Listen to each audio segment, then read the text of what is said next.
चलो भाई, तो आज हम स्टार्ट करेंगे बड़ी इंपॉर्टेंट चीज। ठीक है, तो बिजनेस ओनरशिप का जो ये चैप्टर है बड़ा ही इंपॉर्टेंट है। ठीक है, इसमें आपको छोटी छोटी डिटेल्स भी सही से याद करनी है ताकि आप कोई क्वेश्चन में मसला वसला ना करते। ठीक है, तो सबसे पहली जो बिजनेस ओनरशिप है, बिजनेस ऑर्गेनाइजेशन की टाइप है, ठीक है, वो है सोल ट्रेडर। अब सोल ट्रेडर का मतलब क्या है, गौर से सुनने की जरूरत है। सोल ट्रेडर कौन होता है? ठीक है, अब उसकी डेफिनेशन क्या लिखनी है इस पे बात करते हैं। सोल ट्रेडर में दो नाम है, सोल और ट्रेडर। अब ट्रेडर को आप बोल सकते हो कि यार ये बिजनेसमैन है। सोल का मतलब है अकेला।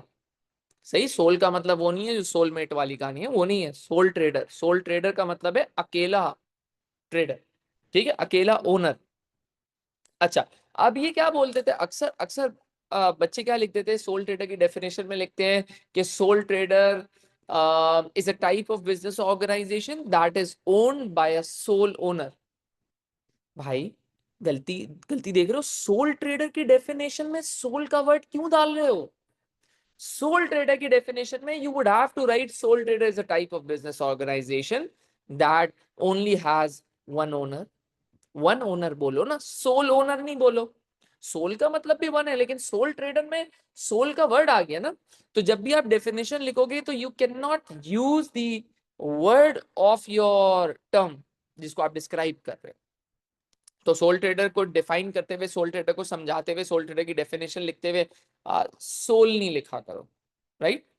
सही बात समझ में आ गई। इसी तरह कोई भी, हमने फिक्स कॉस्ट की भी एग्जांपल करी थी, हमने बहुत सारी ऐसी करी थी। हमने फैक्टर्स ऑफ प्रोडक्शन में भी ये बात डिस्कस करी थी। बड़ा मसला है, अभी स्क्रिप्ट आई थी तो मैं बच्चों के पेपर्स में यही नोटिस कर रहा था कि थोड़ा सा बड़ा मसला आ रहा है इसमें, तो ये गलतियां नहीं करना बेटा। अच्छा, अब सोल ट्रेडर अकेला ओनर है, अकेला बिजनेस स्टार्ट कर रहा है। ठीक है, पैसे वैसे लगाता है अपने, रिस्क उठाएगा, रिस्क लेगा भाई ये। ठीक है, अच्छा, लॉस हुआ तो ये बेचारा अकेला बर्दाश्त करेगा, लेकिन अगर प्रॉफिट हो जाता है तो भाई अकेले ये इंजॉय भी करेगा। ठीक है भाई, मतलब अकेले ये सारी चीजें कर, अच्छा, सारी रिस्पॉन्सिबिलिटी भी इसकी अकेले होगी। तो ये सारे मसले मसाइल हैं इसके। अब आ जाते हैं भाई, सोल ट्रेडर बिजनेस, अकेला बंदा बिजनेस स्टार्ट ही क्यों करता है? What are the key benefits or what are the key advantages of starting a business अकेले? अकेले अगर कोई बिजनेस स्टार्ट करता है तो क्या फायदा है ना। तो सबसे पहला advantage, it is very easy to set up. ठीक है, बहुत आसान होता है। जैसे गवर्नमेंट को आपने बिजनेस स्टार्ट करा, गवर्नमेंट बोलती है यार सही है, तू अकेले ही तो बिजनेस स्टार्ट कर रहा है, भाई कर ले यार, क्या टेंशन की बात है भाई, करो यार। अकेले बिजनेस स्टार्ट कर रहे हो भाई, घर में फारिग बैठने से तो बेहतर है ना तुम बिजनेस स्टार्ट करो। करो भाई बिजनेस स्टार्ट, तुम्हें कोई लीगल फॉर्मेलिटीज की जरूरत नहीं है, बस तुम बिजनेस स्टार्ट करो और पैसे वैसे आ जाए, प्रॉफिट प्रॉफिट होना स्टार्ट हो तो भाई टैक्स दे देना हमें।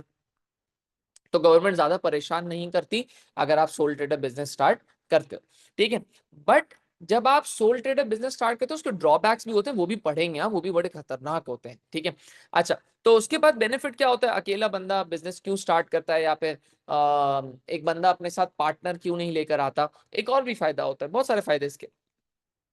तो नेक्स्ट फायदे पे आ जाते हैं, that is complete control. Complete control का मतलब क्या है? फॉर एग्जाम्पल, अभी जैसे मेरी अकेडमी है ना, हमारे दो बिजनेसेस हैं, एक नेक्स्ट जेन है जो हम ऑनलाइन ऑनलाइन चलाते हैं। ठीक है, और एक ना हमारी वाइस रॉयज फिजिकल अकेडमी है। ठीक है, तो we run physical academy and as well as an online academy, दोनों को चलाते हैं। अच्छा, दोनों के पार्टनर्स हम सेम है, 5 पार्टनर्स हैं। अच्छा, अब फॉर एग्जाम्पल अगर मैं अकेला बिजनेस होता, अगर मैं अकेला ओनर होता तो मैं जो चाहता इसमें कर लेता, पूरा कंट्रोल मेरा था, सारे डिसीजन मैं खुद लेता। ठीक है, उसके बाद ना कोई चीज, कोई फैसला लेना होता, कोई डिसीजन लेना होता, फॉर एग्जाम्पल के बच्चों की फीस कितनी डिसाइड करनी है, बच्चों को ना फॉर एग्जाम्पल फिजिकल एकेडमी, उसमें कौन सी गेम्स लगानी है, उसमें ना किस टीचर को रखना है, किस टीचर को नहीं रखना है, पेंट कौन सा करवाना है, कलर कौन सा होना चाहिए एकेडमी का, लोगो कौन सा होना चाहिए, ये वगैरह वगैरह सारे डिसीजन। अगर सोल ट्रेडर होता तो सारे डिसीजन कौन लेता भाई? मैं लेता, मैं लेता सारे डिसीजन। लेकिन अब पार्टनर है तो भाई डिसीजन तो सबसे पूछ के लेना पड़ेगा, हर डिसीजन से पहले एक मीटिंग होती है, भाई क्या करना है, सब अपनी राय दे दो, सब अपना मशवरा दे दो।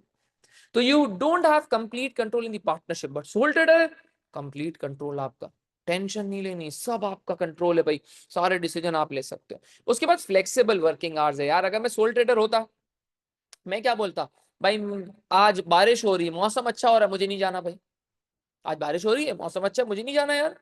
अच्छा आज मेरे भाई कजन की शादी, आज मैं काम पे नहीं जाऊंगा। भाई पार्टनरशिप में ऐसा नहीं हो सकता। आपको पार्टनरशिप में भाई सबको सुनना पड़ता है, भाई आपकी रिस्पॉन्सिबिलिटी है, आपको देखना पड़ेगा। उसके बाद एक और फायदा होता है, सोल ट्रेडर बिजनेस अक्सर छोटे होते हैं।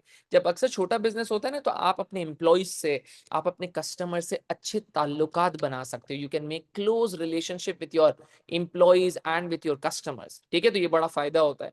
तो कस्टमर भी खुश होता है, एम्प्लॉइज भी खुश होते हैं कि यार ये तो मैनेजर ओनर हमारे साथ बैठता है, तो स्टाफ भी मोटिवेटेड होता है। कस्टमर को भी लगता है कि यार ओनर हमसे फीडबैक ले रहा है, ओनर इतनी बातें हमसे पूछ रहा है, तो इसका मतलब वो बिजनेस से भी खुश होता है। ठीक है भाई, तो ये बड़े एडवांटेजेस होते हैं of the sole trader business. But when we talk about the drawbacks, तो ड्रॉबैक सोल ट्रेडर बिजनेस के बड़े खतरनाक होते हैं, जिसमें से सबसे खतरनाक चीज इज अनलिमिटेड लाइबिलिटी। क्या भाई? Unlimited liability. इस पे आते हैं, पहले हम दूसरे ड्रॉबैक्स को कवर कर लें, फिर अनलिमिटेड लाइबिलिटी में आपको समझाता हूँ डिटेल में एंड में, ठीक है। अच्छा, तो उसके बाद सोल ट्रेडर बिजनेस मैंने आपको बताया अनलिमिटेड लाइबिलिटी के ड्रॉबैक। उसके बाद आगे आ जाते हैं, इसको समझाता हूँ अभी अनलिमिटेड लाइबिलिटी को डिटेल में। ड्रॉबैक एक और क्या होता है भाई, सोल ट्रेडर बिजनेस ना बड़े large in size, small in size.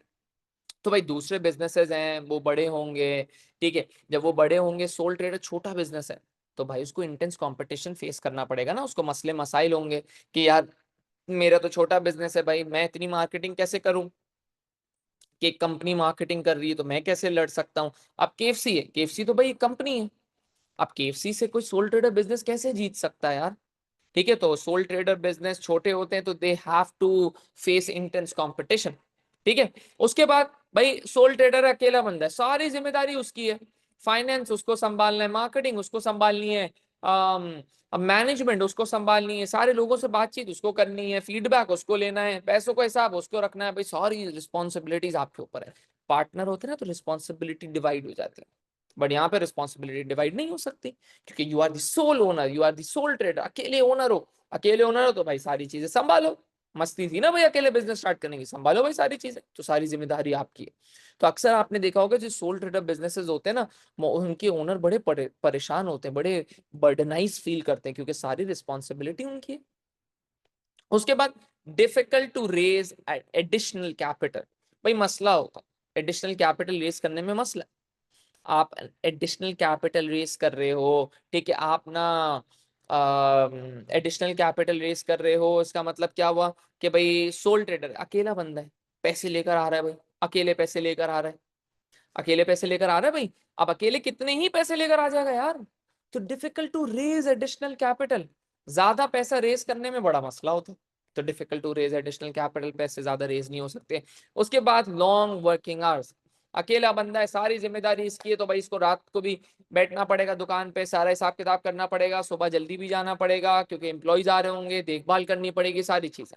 उसके बाद एक और खतरनाक ड्रॉबैक, और फिर मैं आपको अनलिमिटेड लाइबिलिटी भी समझाता हूँ, ये भी खतरनाक है और अनलिमिटेड लाइबिलिटी भी थोड़ा ज्यादा खतरनाक है, इन दोनों चीजों को समझाता हूँ, ठीक है। अच्छा, lack of continuity after the owner's death, इसका मतलब क्या? फॉर एग्जाम्पल कोई एक स्टूडेंट उठा लेते हैं क्लास में से ना, क्लास में से उठा लेते हैं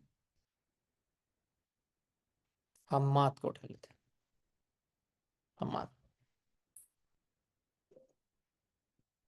चलो, हम्माद ने बिजनेस स्टार्ट किया, ठीक है, हम्माद ने बिजनेस स्टार्ट किया, ठीक है। इसने समझो रेस्टोरेंट बिजनेस स्टार्ट किया, सही है, यंग एज में स्टार्ट किया भाई इसने, सही है। चलो भाई इसने बिजनेस स्टार्ट किया, बड़ा अच्छा चलने चला, बड़ा अच्छा चल गया, ठीक है। और ये रेस्टोरेंट स्टार्ट किया और हमाद का रेस्टोरेंट बहुत अच्छा चला और ना सारी चीजें। फिर हमाद की हुई भाई शादी, हमाद की हुई शादी। फिर हमाद की शादी के बाद भाई हो गया हमाद पार्ट टू, सही भाई, हमाद पार्ट टू हुआ। तो हमाद की हुई शादी, अब आ गया हमाद पार्ट टू। गौर से सुनना, तफरियों में मजाक मस्ती में कहानी समझ में आ जाएगी और भूलोगे नहीं है, क्योंकि बड़ा ड्रॉबैक है, याद रखना बड़ा जरूरी है, क्योंकि आगे पार्टनरशिप और हमें प्राइवेट लिमिटेड कंपनी और पब्लिक लिमिटेड कंपनी में भी काम है।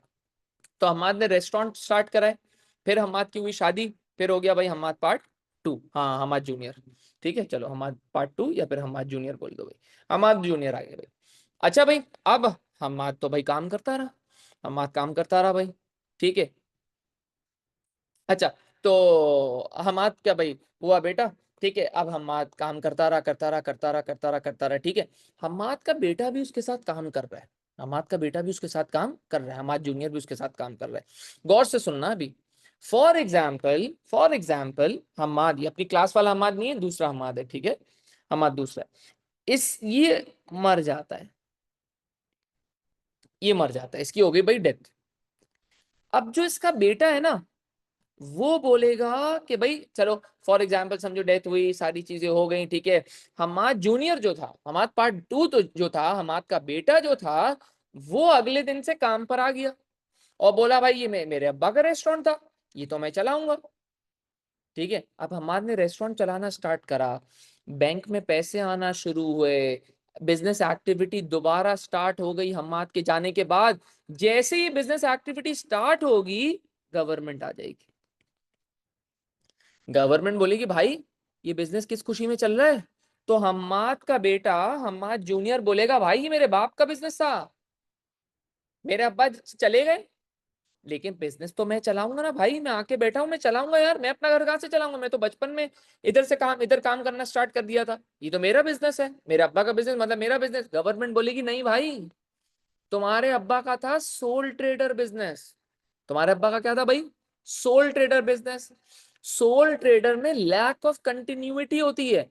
अब हमाद जूनियर बोलेगा ये क्या बोल रहे हो सर, गवर्नमेंट भाई ये क्या बोल रहे हो, ठीक है, इसका मतलब क्या होता है लैक ऑफ कंटिन्यूटी। तो अब गवर्नमेंट इसको समझाएगी हमाद जूनियर को कि भाई तुम्हारे अब्बा थे सोल ट्रेडर बिजनेस, अगर ओनर मर गया तो हमाद जूनियर से पूछेंगे भाई ओनर कौन था, हमाद जूनियर बोलेगा भाई मेरे अब्बा हमाद भाई, वो थे ओनर। तो गवर्नमेंट बोलेगी तो भाई आपके अब्बा ओनर थे, ओनर मरा, तो सोल ट्रेडर बिजनेस भी बंद हो गया है लीगली, क्योंकि उसका ओनर तो हमाद भाई थे, तुम तो उसके बेटे हो। तो हमाद पार्ट टू बोलेगा या हमाद जूनियर बोलेगा कि भाई मैं क्या करूं उसमें। तो गवर्नमेंट बोलेगी भाई तुम हमारे पास आओ, तुम बताओ कि तुम्हारे अब्बा थे, तुम्हारे नाम पे ये बिजनेस ट्रांसफर होगा, इनहेरिट करोगे तुम, जायदाद मिलेगी तुम्हें, रेस्टोरेंट की जायदाद मिलेगी तुम्हें, फिर तुम बिजनेस स्टार्ट कर सकते हो, ऐसे थोड़ी तुम बिजनेस चला सकते हो। तो बिजनेस लीगली मर जाता है, गवर्नमेंट के पास मर गया है, बिजनेस चल नहीं सकता, तो ओनर मरा तो बिजनेस भी मर गया। फिर हमाद जूनियर जाएगा अपने पास, समझो आप, गवर्नमेंट के पास जाएगा, लिखवाएगा, करेगा, फिर 2-3 महीने बाद बिजनेस खुलेगा, तब तक बिजनेस लीगली बंद है। आई बात समझ में, क्लियर है, क्लियर है, समझ में आया, ये बात समझ में, लैक ऑफ कंटिन्यू। अच्छा, इसके बाद आ गया भाई जो ड्रॉबैक मैंने आपको सबसे पहला ड्रॉबैक जो रुकवाया था, ठीक है, अनलिमिटेड लाइबिलिटी। अब अनलिमिटेड लाइबिलिटी को बड़ी गौर से समझना कि अनलिमिटेड लाइबिलिटी क्या है, ठीक है। अच्छा, फॉर एग्जाम्पल हमाद को जब इतना कुछ कर ही दिया हमाद भाई के साथ, तो हमाद भाई को एक और कहानी में लेकर आ जाते हैं, सही। या फिर हमाद भाई नहीं तो नाम चेंज कर दे, जब हम आगे पढ़ेंगे ना तो फिर नाम चेंज करके याद आए। अच्छा भाई, फॉर एग्जाम्पल आबिद भाई, सही है, आबिद भाई ने एक बिजनेस स्टार्ट किया और बैंक से ले लिया 10 लाख रुपए का लोन, सही है। तो ये आबिद भाई की कहानी है, वो हम्माद की कहानी थी, ये आबिद भाई की कहानी है। आबिद भाई ने लिया 10 लाख का लोन, सही है, 10 लाख का लोन लिया आबिद भाई ने, ठीक है। अच्छा, बैंक से, और स्टार्ट कर लिया एक रेस्टोरेंट, बोला भाई मैं रेस्टोरेंट चलाऊंगा, बैंक वाले ने भाई आबिद भाई को लोन भी दे दिया, और 10 लाख का लोन लेके आबिद भाई ने करा रेस्टोरेंट स्टार्ट, बोला भाई मैं पिज्जा बेचूंगा, बर्गर बेचूंगा, और ऐसा बेचूंगा कि दुनिया देखेगी, चलो भाई। बैंक वाले ने बोला अच्छा भाई चल भाई लोन ले ले, चल हम भी देखेंगे तू क्या करता है भाई, सही है। 1 साल कंप्लीट हो गया, 1 साल कंप्लीट हो गया। अब जब 1 साल कंप्लीट हुआ, तो ये बैंक वाला दोबारा आ जाएगा, बैंक वाला आबिद भाई को बोलेगा चलो भाई लोन पे बैक करो, लोन निकालो, मेरा लोन दो, ठीक है। अब भाई आबिद भाई बोलेंगे यार पहला साल था भाई, अभी तो लोगों को पता नहीं चला है मेरा, तो यार कुछ तो टाइम दे दो यार। बैंक वाला बोलेगा भाई तुमने बोला था 1 साल का लोन, 1 साल आज कंप्लीट हो गया, मुझे मेरा पैसा दो। आबिद भाई बोलेंगे भाई नहीं मेरे पास तो पैसा नहीं है, जा क्या कर लेगा। बैंक बोलेगा भाई लोन किसने लिया था, बिजनेस ने। आबिद भाई कहेंगे, तो बैंक बोलेगा चलो भाई बिजनेस के पास जितना भी कैश है निकालो। तो कैश ड्रॉर चेक होगा। फॉर एग्जाम्पल कैश ड्रॉर में से निकले समझो 2 लाख रुपए कैश निकला। सही है, आबिद भाई कहेंगे भाई 2 लाख रुपए कैश निकल गया, बाकी तो मेरे पास कुछ नहीं है, अब क्या करोगे। तो बैंक वाला बोलेगा भाई रेस्टोरेंट की चीजें बेच चल। तो समझो डिलीवरी व्हीकल बेची, समझो भाई कंप्यूटर बेच दिया, लैपटॉप बेच दिया रेस्टोरेंट का, ठीक है। उसके बाद डिलीवरी बाइक बेच दी, ओवन बेच दिया, माइक्रोवेव बेच दिया भाई, ठीक है, स्टोव बेच दिया, सब इन्वेंट्री बेच दी। समझो भाई 5 लाख रुपए और रिकवर हो गए। तो टोटल कितने रिकवर हो गए, 7 लाख। बिजनेस बिजनेस की सारी चीजें वीजें बेच दिया। अब आबिद भाई बोलेंगे कि भाई सुकून मिल गया तुमको, तुमने लिए, मैंने तुमसे लिया था 10 लाख का लोन, बिजनेस के लिए लोन लिया था। बैंक भाई ठीक है, अब बैंक बोलेगा जी आपने बिल्कुल 10 लाख का लोन लिया था। तो बैंक बोलेगा अभी तो सिर्फ 7 लाख रुपए रिकवर हुए हैं। आबिद भाई कहेंगे कि यार मैंने बिजनेस के लिए लोन लिया था 10 लाख का, तुमने बिजनेस बिजनेस सब बेच के 7 लाख रिकवर कर लिए। भाई बिजनेस के लिए लोन लिया था, बिजनेस के पास बचे ही 7 लाख, तो भाई मैं 3 लाख नहीं दूंगा। बैंक बोलेगा भाई आबिद भाई तुम हो सोल ट्रेडर। तो आबिद भाई बोलेंगे सोल ट्रेडर हूं तो क्या हुआ। तो बैंक बोलेगा भाई तुम हो सोल ट्रेडर, इसका मतलब तुम्हारी है अनलिमिटेड लाइबिलिटी। आबिद भाई कहेंगे समझ नहीं आ रही ये बात। तो बैंक वाले इसको बिठाएगा और समझाएगा, बोलेगा भाई आबिद भाई अनलिमिटेड लाइबिलिटी का मतलब है कि अगर आपका बिजनेस लोन लेता है और फिर लोन रीपे नहीं कर पाता, लोन लेता है बिजनेस और बिजनेस लोन रीपे नहीं कर पा रहा, तो भाई जितना लोन रीपे नहीं हो रहा वो आप अपने घर से लाओगे, अपनी घर की चीजें बेचो, अपनी पर्सनल चीजें बेचो, मैं नहीं जानता, आप अपने लोन पूरा करोगे।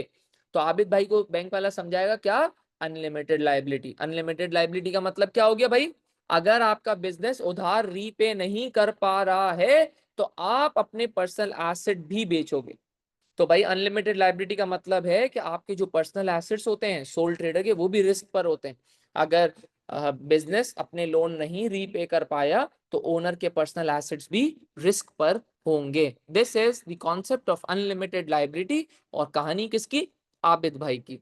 Loss, lack of continuity after the owner's death, मतलब किसकी कहानी, हम्माद भाई की कहानी।